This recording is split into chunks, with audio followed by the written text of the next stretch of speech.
Salut YouTube, alors actuellement je suis sur mon MacBook et comme vous pouvez le voir j'ai Windows 11 installé dessus, de même que Revit 2025. Et si vous vous demandez comment faire pareil, avoir Revit ainsi que d'autres logiciels d'architecture sur votre MacBook, car je le rappelle ces logiciels n'existent pas en version macOS, vous êtes sur la bonne vidéo. Donc sans plus tarder, je vais vous montrer comment faire. C'est parti. Alors la première chose à faire c'est de télécharger ce logiciel qui s'appelle Parallels et qui est en gros une machine virtuelle qui vous permet d'installer Windows sur Mac. Vous trouverez le lien dans la description pour télécharger ce logiciel. Alors il y a deux versions, donc il y a la version payante et il y a la version gratuite qui est une version d'essai de 14 jours.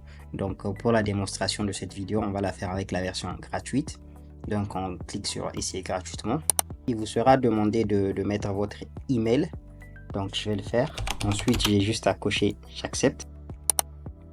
Et normalement j'obtiendrai un lien pour télécharger Parallels, donc je clique sur télécharger Parallels. Donc voilà, une fois que c'est téléchargé, vous n'avez plus qu'à installer Parallels.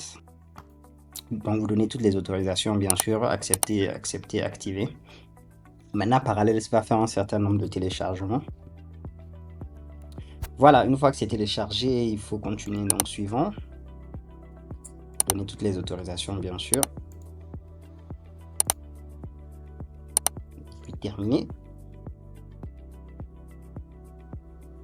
Voilà, là on va vous demander de télécharger Windows 11, donc vous installez Windows 11.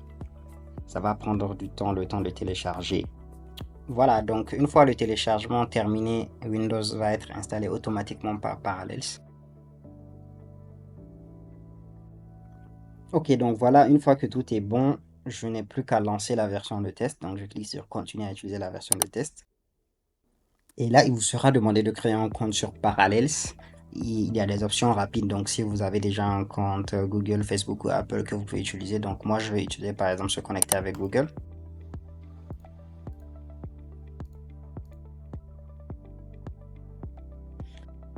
Voilà, une fois que c'est fait, j'ai juste à cocher j'accepte et je continue.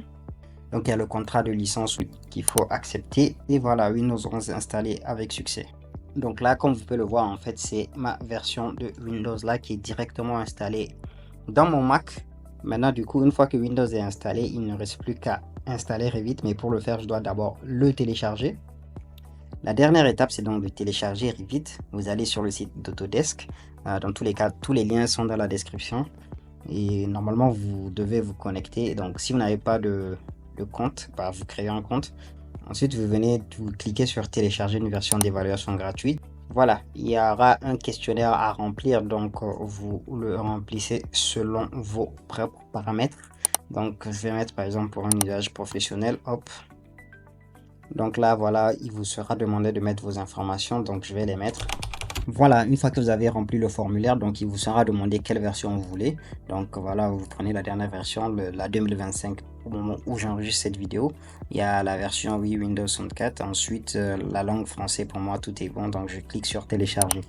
Voilà, une fois que le téléchargement de Revit est terminé, il ne me reste plus qu'à l'installer. Donc je pars dans mes documents, téléchargement. Et là, je n'ai plus qu'à lancer l'installation du Revit que j'ai téléchargé depuis le site d'Autodesk. Voulez-vous autoriser cette application? Oui. Ok, après les habituelles étapes d'installation terminées, je retrouve du coup Revit 2025 sur le bureau de mon Windows 11. Donc je peux dès à présent le lancer. Voilà, Revit est lancé et comme j'ai connecté mon compte, il me rappelle que je suis dans une version d'évaluation et qu'il me reste 30 jours, donc je peux tranquillement fermer cette fenêtre. Et voilà, j'ai mon Revit dans mon Windows. Donc bien sûr, là j'ai réduit la fenêtre du Windows pour faciliter l'enregistrement de la vidéo, mais bien sûr je peux mettre le Windows en grand écran. Et voilà. Donc là, j'ai mon Windows qui prend la totalité de la surface de mon écran. Donc comme vous pouvez le voir, le Revit, il est là et il fonctionne très bien. On peut ouvrir un projet test. Donc là, il y a mon fichier de démonstration qui vient de s'ouvrir. Je peux bien sûr agrandir la fenêtre du Revit. Et voilà, comme vous pouvez le voir, j'ai accès à Revit comme si j'étais sur un PC Windows alors que je suis sur mon MacBook. Donc voilà, franchement, une méthode très simple pour avoir Revit ou n'importe quel autre logiciel utilisé en architecture sur votre MacBook. Donc vous pouvez faire la même méthode pour par exemple 3ds Max ou bien pour avoir la version Windows d'AutoCAD qui est bien meilleure que la version qui est disponible nativement sur macOS. Donc voilà, Parallels, c'est vraiment l'une des méthodes les plus faciles pour pouvoir installer tous ces logiciels d'architecture disponibles sur Windows sur Mac. C'est personnellement ma méthode préférée. Son seul inconvénient, c'est qu'après 14 jours, il faut faire l'achat de la licence. Donc comme vous pouvez le voir, il existe deux formules pour les particuliers, la Standard Edition et la Pro Edition. Celle que j'utilise et que je vous recommande est la Standard Edition, qui est amplement suffisante pour l'utilisation que l'on en fait, nous les architectes.